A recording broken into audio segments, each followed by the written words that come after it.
السلام علیکم ورحمۃ اللہ وبرکاتہ۔ حکیم جاوید اقبال ہربل اس چینل کی طرف سے آپ کی خدمت میں حاضر ہے۔ آج جس موضوع کے اوپر ہم نے بات کرنی ہے وہ ہے منہ کے ذائقے کے حوالے سے۔ اکثر و بیشتر مختلف لوگوں کے مختلف مریضوں کی کالز آتی ہیں، میسیجز کرتے ہیں کہ حکیم صاحب ہمارے منہ کا ذائقہ جو ہے وہ بہت خراب رہتا ہے، بڑا بدمزہ رہتا ہے، کھانے پینے کو بھی کوئی خاص دل نہیں کرتا، اور خاص طور پہ صبح کے ٹائم میں جب ہم اٹھتے ہیں تو کبھی کڑوا، کبھی پھیکا، کبھی میٹھا، یعنی اس طرح کی مختلف لوگوں کی مختلف کنڈیشنز ہوتی ہیں جو کہ اس میں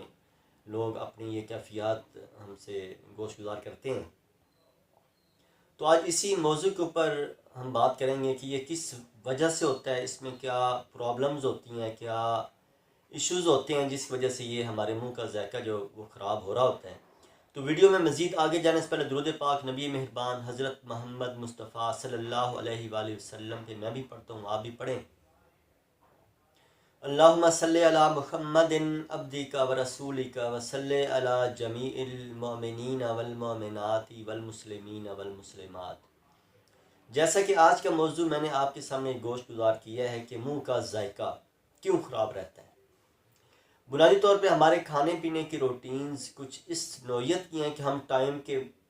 مطابق جب وہ کھانا نہیں کھاتے، یعنی صبح کا ناشتہ ہم 9-10 بجے کر رہے ہوتے ہیں، دوپہر کا کھانا ہم 3-4 بجے کھا رہے ہوتے ہیں، رات کا کھانا ہم 10-11-12 بجے کھا رہے ہوتے ہیں، اور پھر کھانوں کے دوران مختلف قسم کے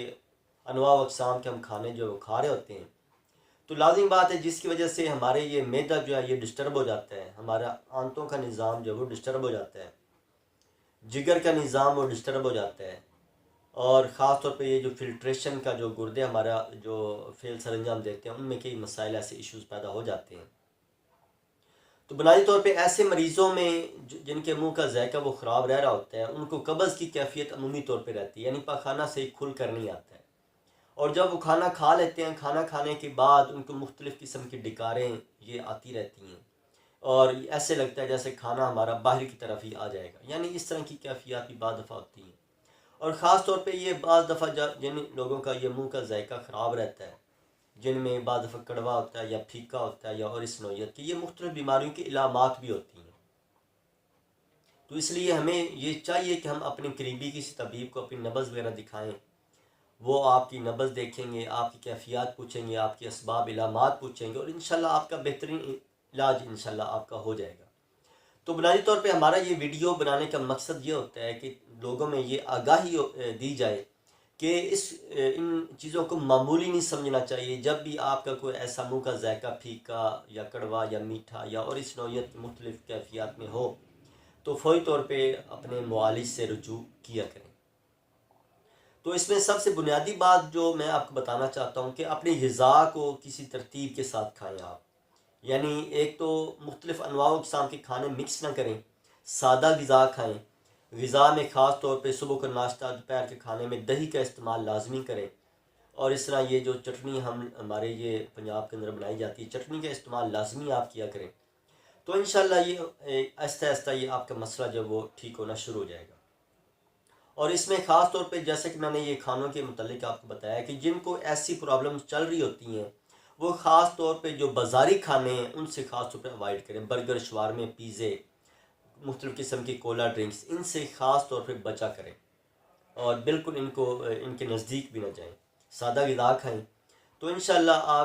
آپ کی صحت انشاءاللہ بہتر ہونا شروع ہو جائے گی۔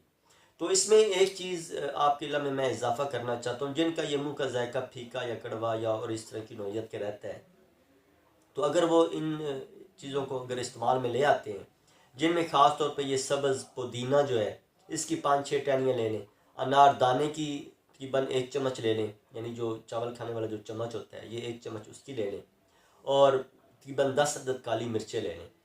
بس یہی کچھ کافی ہے۔ 5-6 ٹہنیاں پودینے کی، 1 چمچ انار دانے کی، اور 10 کالی مرچیں، ان کو اچھی طرح آپ دوری کے اندر ڈال کے ان کو پیسنے کے بعد آپ یہ دہی کے اندر شامل کر کے بھی کھا سکتے ہیں، ویسے بھی اپنی روٹی کے ساتھ یہ آپ کھا لیں، تو انشاءاللہ آپ کا یہ مسئلہ ایسا ایسا ٹھیک ہونا شروع ہو جائے گا۔ اللہ تعالی ہم سب کا حامی و ناصر ہو۔